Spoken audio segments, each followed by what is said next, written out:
ने कह दिया कि गरीब लोगों के मकान नहीं गिराए जाएंगे, तो फिर आप एहतजाज। हमें तो सरकार पे यकीन ही नहीं है। सरकार ने 15 लाख से शुरुआत की थी कि 15 लाख गरीब के अकाउंट में आएगा। जब वो वादा वफा नहीं हुआ, मान ले कि सरकार सच्ची है और सरकार जो है गरीबों के साथ वफा करेगी। लोगों का कोई डर नहीं है, मरना आज भी है तो कल ही मरना है। गरीब आवाम की आवाज ऊपर हाई तक सरकार तक पहुंचा। जमीन को थोड़ी बहुत सरकार ने कानून। जी नाज़रीन, आप देख रहे हैं कि स्टेट लैंड और घास चराई पे जो सरकार का आर्डर आया है उसके खिलाफ लोगों का एहतजाज है जो हर गांव से देखने को मिल रहा है। गरसाई हो, पठाना तीर हो, कालाबन हो, और आज हम फमड़ा नाड़ इलाके में आप हमारे पीछे देख सकते हैं कि लोग किस तरीके से स्टेट लैंड का इशू को लेकर है जो एहतजाज कर रहे हैं। और यहाँ पे नारेबाजी हो रही है कि जो जम्मू कश्मीर यूटी इंतजामिया ने एक आर्डर निकाला है उस आर्डर के खिलाफ लोगों का एहतजाज है जो वो लगातार बढ़ रहा है कि सरकार ने ऐसा आर्डर दिया है कि जितने भी स्टेट लैंड है, घास चराई है, वहां से लोगों को है जो निकाला जाए। लेकिन आप हमारे पीछे देख सकते हैं कि कितने लोग हैं वो एहतजाज पे हैं और लगातार हर गांव से है जो एहतजाज की खबरें आ रही हैं। हम जानना चाहेंगे कि आखिर ये एहतजाज किस मकसद से किया जा रहा है, आखिर इनकी मांग क्या है। अजरी साहब क्या कहेंगे, आज प्रोटेस्ट किस मकसद से रखा है? मैं बहुत बहुत शुक्रिया अदा करता हूं आपका और आपके तमाम मीडिया के हजरात का कि आज ये जो सिलसिला जम्मू कश्मीर के अंदर भारतीय जनता पार्टी की सरकार ने लोगों को बेघर करने के लिए लेफ्टिनेंट गवर्नर साहब के जरिया से और उनके ऑफिस के चीफ सेक्रेटरी साहब के जरिया से जो ये एक काला कानून नाफिज करते हुए लोगों को हिरासा करने के लिए ऑर्डर निकाला है।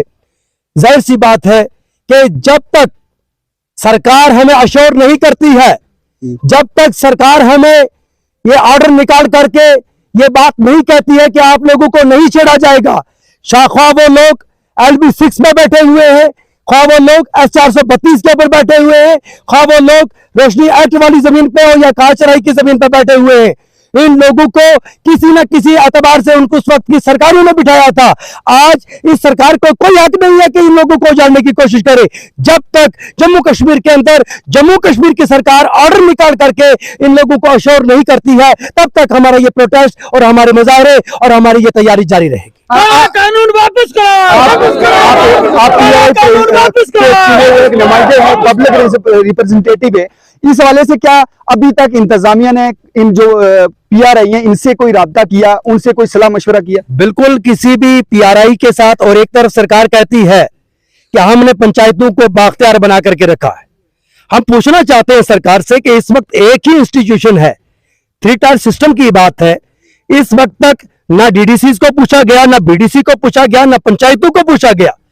आपने एक तरीके से इन लोगों को निहत्ता बनाने की कोशिश की। जम्मू कश्मीर के अंदर असेंबली नहीं है, इन लोगों को यह पता है कि इनकी आवाज बुलंद करने के लिए MLA वहां पर नहीं है, और दूसरी तरफ हमें बेवकूफ बना करके हमें कहा कि पंचायतों को बाख्तियार बना दिया है।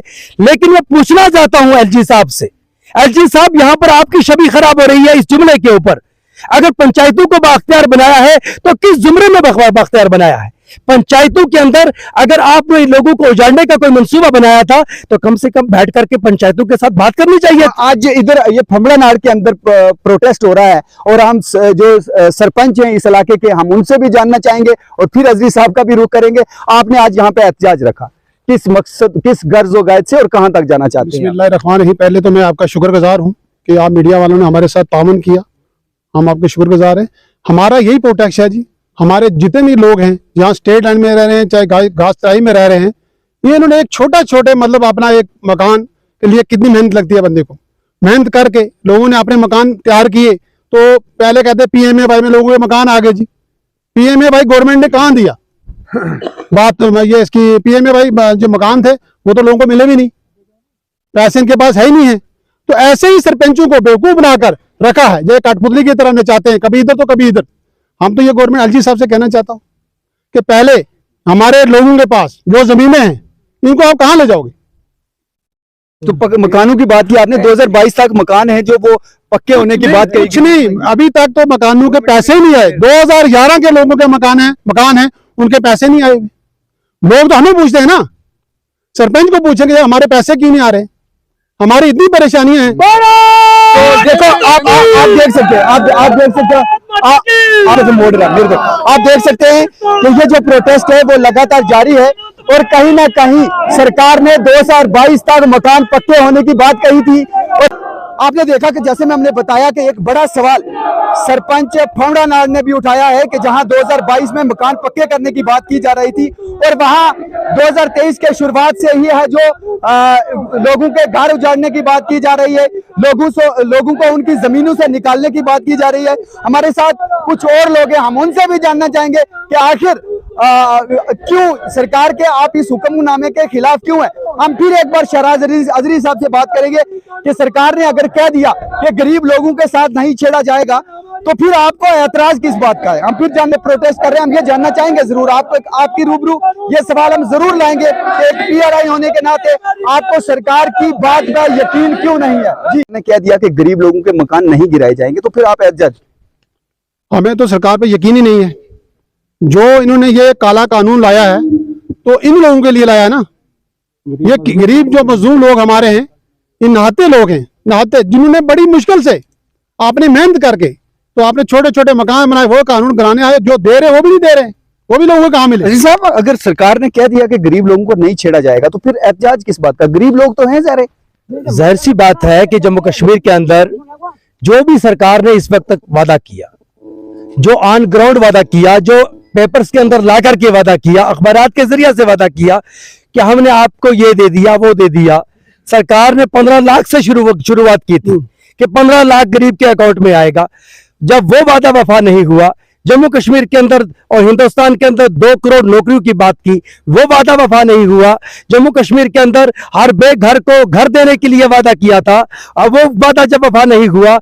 पंचायतों को पूरे तरीके से बाख्तियार करने की बात की थी, वो वादा वफा नहीं हुआ। तो आज अगर लिखत में कोई फैसला नहीं आया है, सरकार ने अभी तक अश्योर नहीं किया है कि कितने कुनाल वाली जमीन को नहीं छेड़ा जाएगा। अरे गांव के अंदर अगर 20 कुनाल जमीन भी किसी आदमी के पास है, 50 कुनाल भी अगर किसी के पास है तो वो नाकाफी है, क्योंकि उस आदमी का इतना बड़ा परिवार है, एक बड़ा कुंबा है कि जिसके अंदर मकानात बनने ही मुश्किल हो गए हैं। आज जो है वो यहाँ पर जो स्किल्ड के जराए पैदा करने की बात थी वो इन लोगों ने पैदा करके रखे हैं। किसी ने बकरियां रखी हैं, किसी ने भेड़ें रखी हैं, किसी ने भैंसें रखी हैं, उनके लिए वो राशन वहां से मुहैया करता है, बाल बच्चे का पेट भी पाल रहा है, देश के सर को बुलंद कर रहा है। वो बेचारा हड़ताल पे भी नहीं जा रहा है, तो फिर भी अगर उसको घर में उजाड़ने के लिए आते हैं और उसके बाद अश्योर करते हुए अगर वो ऑर्डर भी नहीं निकालना चाहते हैं तो हम कैसे मान ले कि सरकार सच्ची है और सरकार जो है गरीबों के साथ वफा करेगी। लोगों में जब दफा 370 हटाया गया तो जाहिर सी बात है लोग एहतजाज पर नहीं आ सके। आज भी ये सरकार का हुक्म है, लोगों में ये डर है कि अगर सरकार के खिलाफ कोई आवाज उठाई तो हमें खतरा है। मैं तो कहता हूँ लोगों को अब कोई डर नहीं है। मरना आज भी है तो कल भी मरना है, मरना आज भी है और कल भी मरना है, इसमें कोई डर नहीं है। मैं कहता हूँ कि गवर्नमेंट जितनी मर्जी फौज लाए तो हम उनका पक्का मुकाबला करेंगे। ये बुजुर्ग हैं हमारे साथ, बार बार इन्होंने इशारा किया कि मुझसे भी बात की जाए, वो क्या कहना चाहते हैं हम जानना चाहेंगे। आपका नाम?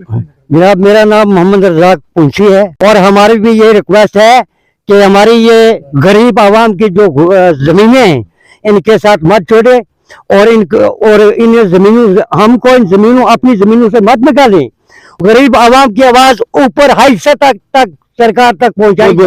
आप क्यों आए यहाँ? आप इसे यहाँ जमीन को थोड़ी बहुत सरकार ने कानून का दिया कर रही है जनाब, ले ले गरीबों को है 2 कनाल लाख ले। आप देख सकते हैं कि चाहे गरीब हो या अमीर हो एक ही सफ में खड़े हो चुके हैं और सरकार के खिलाफ जो ये महाज खोला है वो इस बात को लेकर खोला है। जितने भी पीआरआई हैं उनका ये एतराज है कि सरकार ने हमसे मशवरा नहीं किया, क्योंकि लोगों ने उन पे एतमाद रखा था कि वो सरकार और आम लोगों के बीच एक पुल का काम करेंगे। लेकिन सरकार ने ये ऐसा ऑर्डर जितने भी पीआरआई थे उनके साथ मशवरा न करके किया, इस वजह से एतराज है। लास्ट कमेंट चाहूंगा शहराज अजरी साहब से और सरपंच साहब से कि आखिर आप क्या कहना चाहते हैं। अजरी साहब लास्ट क्या कहना चाहते हैं आप? आखिरी बात। हम सरकार से ये कहना चाहते हैं कि ये इतनी बड़ी आबादियां हैं, आपने प्राइम मिनिस्टर साहब ने वादा किया था मकानात देंगे, बने हुए आशियाने आप उजाड़ने के लिए आ रहे हैं, दिए नहीं। आज हमें सबसे पहले डिप्टी कमिश्नर साहिबान की जो ड्यूटी आपने उजाड़ने के लिए लगाई है, सबसे पहले डिप्टी कमिश्नर साहिबान हमारे इलाका जात में आए और हमें ये बताएं। और गवर्नमेंट जिस तरीके से ये फमड़ानाड़ की आबादी है, मूरी की आबादी है, टावी की आबादी है, पड़ाट की आबादी है, या जितने भी इलाका जाते जम्मू कश्मीर के, उनके अंदर जो ये लोग रह रहे हैं इन जमीनों के ऊपर, अपने आशियाने जो है वो उन्होंने बनाए हुए हैं, छोटे छोटे घोंसले ही समझिए, उन लोगों को सरकार ने कहां बिठाना है? सरकार हमें ये बताए कि उनके लिए आपने कितने टेंट लाए, फिर उसके लिए जमीन भी आइडेंटिफाई करके दे। सरकार हमें जमीन आइडेंटिफाई करके देना कि हम इनको कहां बिठाना चाहते हैं, कौन सी कॉलोनी बनाना चाहते हैं इनके लिए। आए सबसे पहले वो इलाका आइडेंटिफाई करें कि यहां पर आप लोग टेंट लगा लीजिए, और यहां पर सरकार फिर वो टेंट हमें दे दे।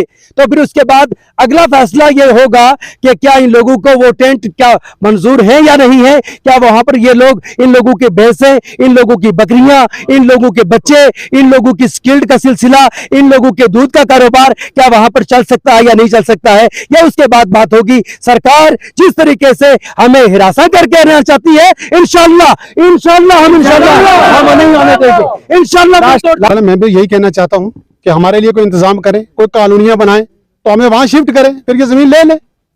बहुत बहुत शुक्रिया। मैं किसी और रिपोर्ट के साथ आपके सामने रूबरू होऊंगा। तब तक के लिए अपने मेजबान एजाज कोहली को इजाजत दीजिए। अल्लाह हाफिज।